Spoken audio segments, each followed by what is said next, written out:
Hello viewers, and a very warm welcome back to another episode. This is episode 4 in the series of restoration videos about this Commodore PET here. This is the blue badge Commodore PET that I bought back in the summer of this year. When I bought it, it had been partially crushed and it looked far worse than the condition it is here. For those of you that have been following the videos eagerly, you've probably already noticed how much better it's already looking. It's really starting to take shape now. But for those of you who didn't see the previous videos, I'm just going to show a quick video now of how it arrived to me when I bought it back in the summer.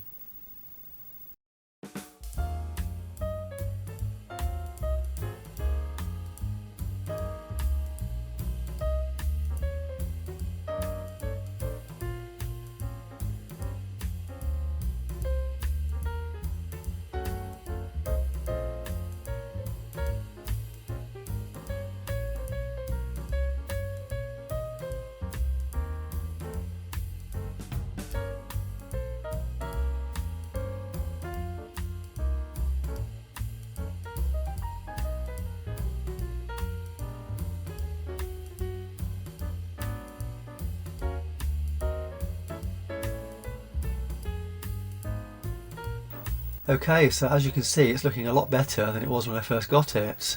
I know it still needs a lot of work doing to it, it's in still a bit of a state. The first things I actually got recently for it, which is the most obvious, is the CRT housing. I also got a CRT PCB along with a power supply.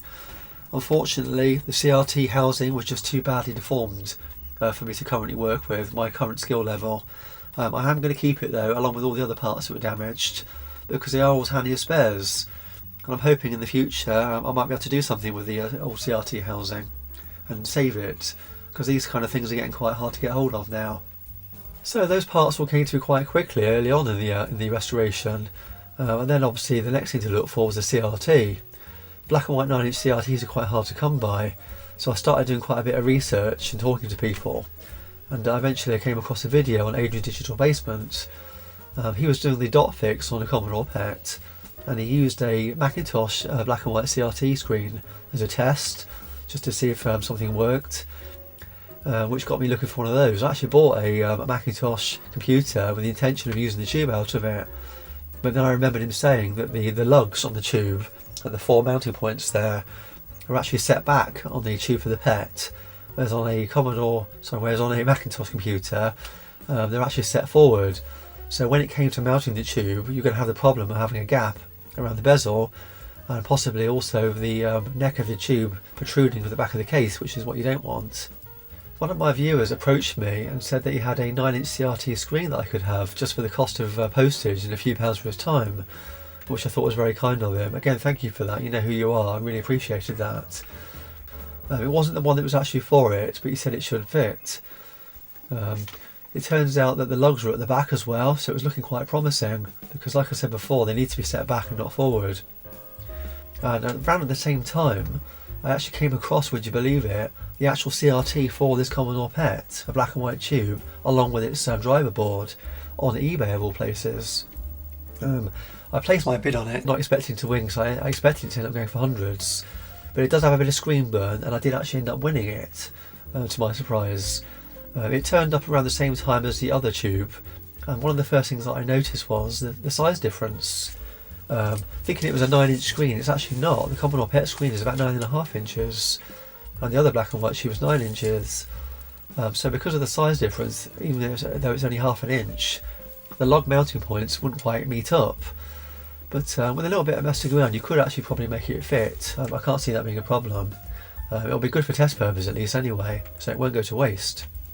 Like I said, the Commodore PET screen that's actually mounted here in situ does have a bit of screen burn, unfortunately. You can actually see what it says. It looks like a listing for a house. So I think basically it was used to display a property listing, probably in a shop window, which seems like quite a waste, doesn't it really, when you look back now in hindsight. But I guess if this was in its later last days of life, somebody was just putting it to a bit of use. So with all that said, I think it's time to look at reassembling this computer. As you can see, I've already started it. I fitted the screen surround housing there. I actually already mounted the tube. I wanted to get the tube mounting out of the way pretty quickly because I didn't want to risk it getting damaged lying around the studio here. So let's have a look at a video now of me reassembling the computer.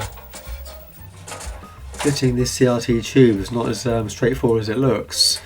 You can't go through the back. Well, I couldn't anyway, I tried it because the tube was just slightly too big to fit in at the back. And if you've not seen one of these PETs before, they taper off to the back, so the opening at the back is smaller than the front. So you've got no choice but to go through the front opening. Of course, if you've got the bezel in place, which I don't have, you'll have to remove that first.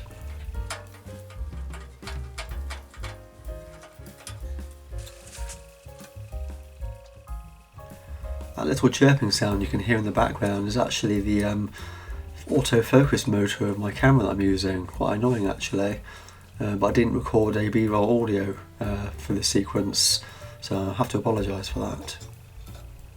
That suction cup there is very fiddly to fit.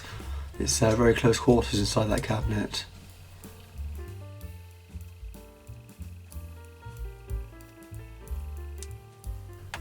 So the next thing up was to fit a new mains lead. The one that came with it was very badly damaged and was getting a little bit brittle as well, and was covered in paint.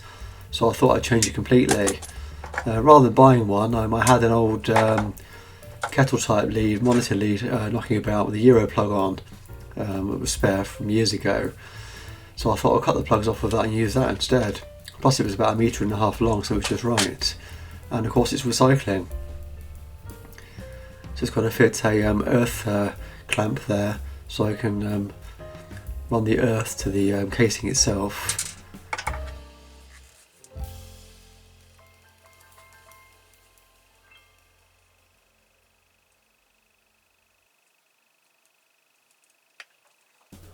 As you can see, the opening for the switch at the back there has been badly battered. The case was that deformed. It took a lot of hammering to get it straight again, and in doing so, of course, you end up flattening out, panning out the metal slightly, so it's spread out slightly and made the opening smaller. So I have no choice here but to file it down so it will fit.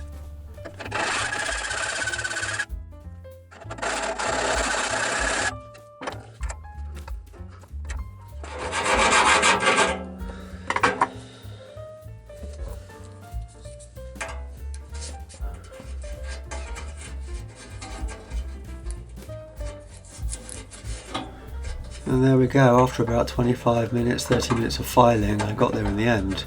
It seemed like forever there while I was doing it, and it's very loud as well.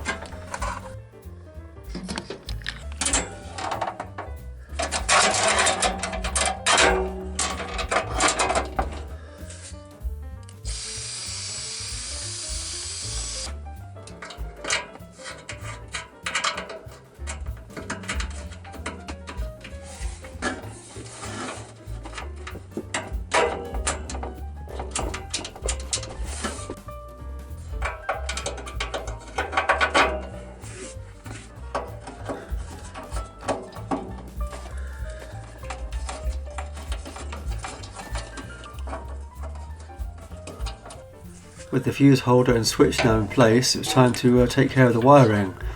I must say I've been looking forward to this part for days now.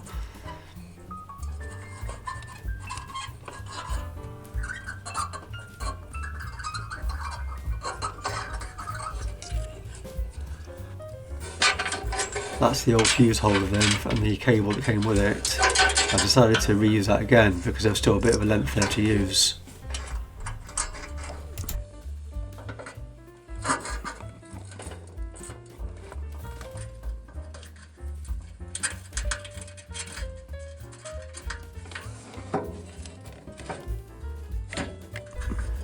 I took photographs of the wiring before I took it apart, so that I would know exactly how it went back together again.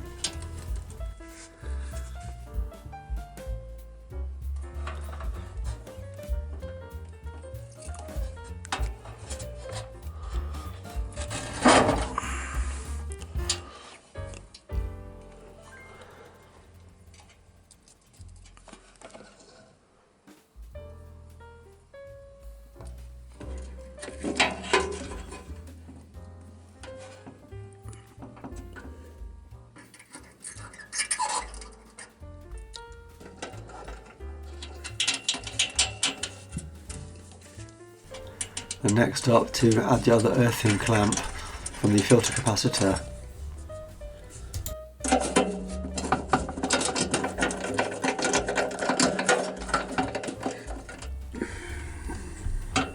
And now to do a continuity check. I've done a continuity check from the CRT implosion band to the case here to make sure that it is earthed. It's very important this is done, I've been told, because otherwise you'll end up becoming the earth if you touch the housing of the case while it's powered up.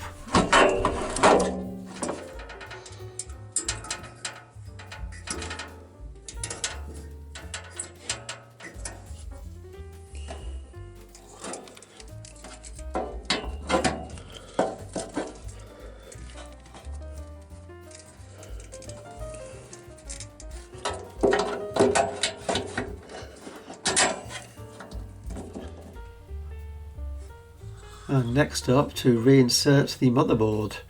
I couldn't believe just how straight it went back actually, because when I first got it, some of you may remember how warped and bent it was while it was in its casing, at the back especially. But I left it up on a shelf for probably over a month or more, and it just seemed to straighten itself back out again naturally. So I was quite lucky there. So it's time to test the AC transformer to make sure it's giving out the right outputs. What are you doing? As you can hear, my son has popped down to see what I was doing in the background, bless him. So you're looking for 2 lots of 8 volts AC there to power up the motherboard, just on the left hand side there. And then you want 16 volts AC for the monitor. All my readings are just about within the parameters there, so I'm happy with that. I think I did actually have the monitor plugged in at that point, and then I ended up unplugging it again.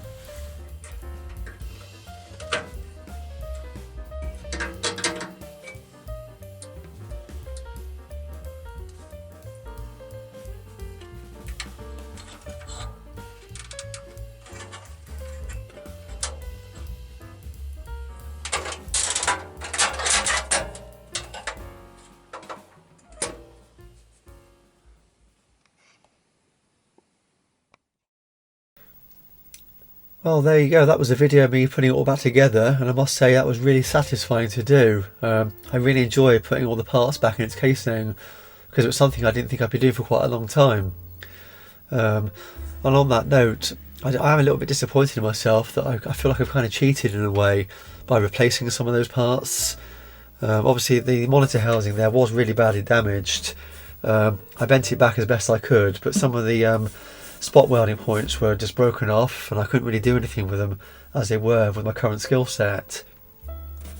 As I mentioned in the previous video, I have been given a spot welder, but I haven't done any learning with it at all yet. Using a spot welder is a whole new skill set in its own, and that will take a lot of learning to do. And I didn't want this project to be hanging around for a year or more in parts. I'm quite an impatient person. I wanted to see this back together sooner than later. Along with the CRT board there, that was quite badly damaged in the end. It was the flyback transformer that did it for me in the end, because it was just completely smashed and there were parts missing off of it. And then there's a transformer. The windings on that were damaged. As time goes on, maybe I will have a look at that, and then I've got a spare if I ever need it. But I'm going to keep all those parts. I'll put them into storage so they won't go to waste. I don't think I could bring myself to throw them away after everything they've been through. Like I said at the very beginning of this video, I wanted to try and keep as many original parts in this computer as possible. I could quite easily just swap a lot of stuff out, but then what would be left? Just the motherboard probably. So with that in mind, it's all back together now, and I'm happy with how it's looking. I didn't think I'd get this far with it, to be quite honest, so I'm really pleased with how it's coming along. One of the parts I am going to really struggle with is the blue bezel itself, the surround for the CRT. This is made out of plastic, and they're very hard to come by. In fact, when they do turn up, understandably they are very expensive to buy. So with that said, I think I'm going to try and build my own in the future. Not quite sure what material I'll use yet. I suppose I could mould one, because I do have another Commodore PET upstairs, so I've got all the dimensions and I've got the screen surround, so I could probably either mould one, or might just make it out of MDF. We'll have to wait and see. Okay, so I know we are all eager to see this computer powered up for the first time ever since I've owned it, as I am too. You can't imagine the excitement, the suspense has been for me to have this sat here with the possibility of powering it up off camera and not doing so. But I wanted to do it on camera so we can all share the experience. Because I know some of you have been watching all these videos from the start, and you're all eager, like I said before, to see if it actually works at all. But before we do that, I just want to do some close-ups of the main motherboard itself to show you the condition it's in. Because some of the ICs are quite badly corroded. Now, as tempted as it's been, I've not cleaned the motherboard up at all. I've left it as it is, as it came to me. I've not pulled any of the ICs out in fear of damaging any of them. And also in the back of my mind, I thought, if I clean the board up before powering it up, and it doesn't work, will it not working be because of me, the way I've cleaned it? Static damage perhaps, or any sort of physical damage that I may accidentally do to it while cleaning. So I just wanted to power it up as it's come to me to see if it works at all. And then in future videos, if it doesn't work, which I don't think it will, we'll look at fault finding, and which will probably go on for quite a few videos, and we'll see where we get with it in the future. So let's have a look at the PCB now and see the condition of it. So as you can see, like I said, the motherboard is still dirty. It is as it arrived to me back in the summer.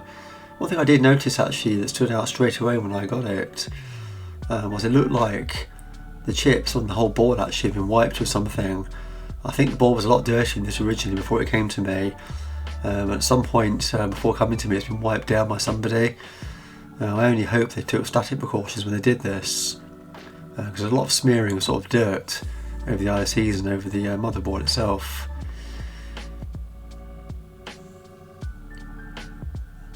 Got the video RAM just there at the back here. On the far right there's the character set ROM, then you've got your PIA chips, I believe, on the left hand side there. These two ICs here are probably the worst ones on the board. I've actually ordered replacements for these just as a precaution while they're available, just in case they should become unavailable in the near future. That one there's got a bit of corrosion on it as well. I say they've all got a bit of corrosion, but some are just worse than others. The EEPROMs here, some of these are the old white ones. I'm concerned that these may break as I try and remove them, so I shall probably soak those in contact cleaner first before I remove them, just to reseat them. And here we have the RAM, dated November 1978 on most of them. I think they're all 1978, but some have got September on them if I remember rightly.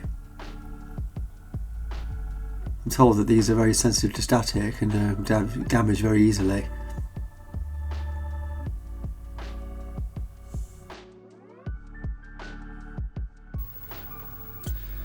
Okay, it's crunch time. It's time to power this beast up and see if it does anything at all. I've got 4 cameras set up, one on the back there for the CRT board, one for the motherboard, one for the screen and the ceiling, and this main camera here. Now I'm not expecting it to do anything at all. I'm expecting it to probably just be dead, to be quite honest. The CRT board should work and the tube heater should light up, but we'll have to wait and see.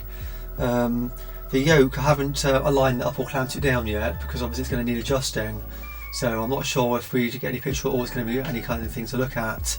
It's going to be recognisable, because it might be all completely off slightly, off-centred. So then, now it's time to power it up. I'm quite nervous actually and anxious about it. So I've had this quite a while now, and it's been in my thoughts most days to know if it'll work or not. So let's power it on at the wall. I think everything's recording. Don't want to miss anything if anything happens at all.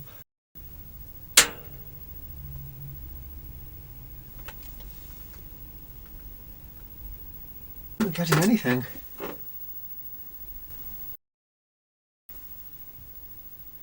Not even sure if I can hear the transformer humming. Let's just switch it off.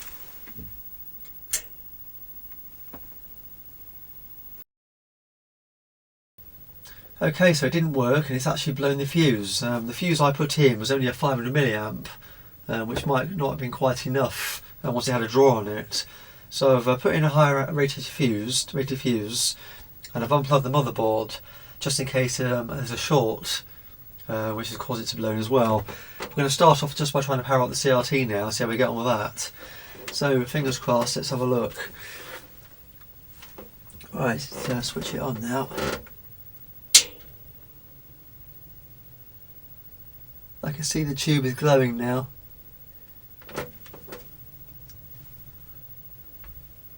So that's something. Nothing's burning out, which is always good. So that's that then. Yeah, I've got a glow on it. The heater on the tube is lit up, so that's something positive. Obviously, we won't get anything up on the screen because there's no input. Right, next thing to do then will be to switch that off, plug in the motherboard and see how we get on with that.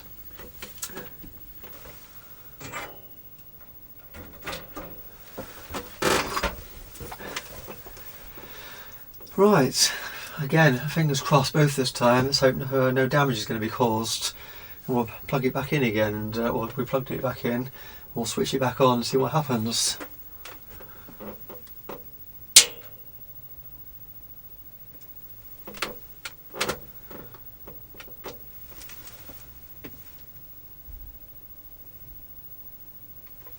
No LED activity on the motherboard. The tube's still lit up, so it must have been the fuse before then. There wasn't quite enough amps there for it. But no, getting nothing on the screen. Which, like I said, I didn't expect to get anything on it, so...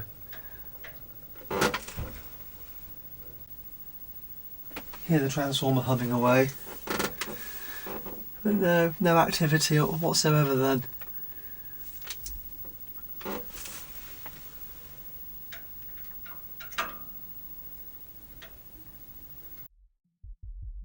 Well, there you have it. Unfortunately, it didn't do anything in the end, did it? I was hoping for something at least, even if it was some garbled character sets on the screen there. But unfortunately, I didn't get any activity at all. The little LED on the motherboard's not lighting up. I've got the tube neck lighting, but that was about it. That's the only signs of life. You can hear the transformer humming away happily. I have checked for 5 volts around the board quickly while I was off camera, and there is 5 volts going around it, so at least we know that's working. I pulled a couple of chips, a CPU and a couple of others, the larger ones, and reseated them just in case, because one of them was actually a little bit loose, but that's not done anything either. So this is going to be an ongoing saga then with this computer. As and when I get around to it, I'll do more videos about it and my fault findings, and I'll probably try and talk to a few people about it as well, where to start first. I do have an oscilloscope, but again I need to learn how to use it, so I've got quite a lot ahead of me with this project. Well, I hope you enjoyed watching that with me. I'm sorry it's a bit disappointing, but we've still made progress there. We've got parts installed now, it's all back together pretty much.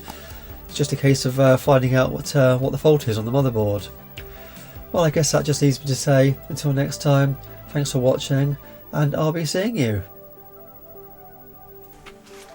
And if you did enjoy watching this video, you may want to take a look at some of my other videos on similar themes. I'm always buying something on eBay, some more piece of technology, and trying to repair it. And as always, don't forget to like, subscribe and share. Thanks for watching.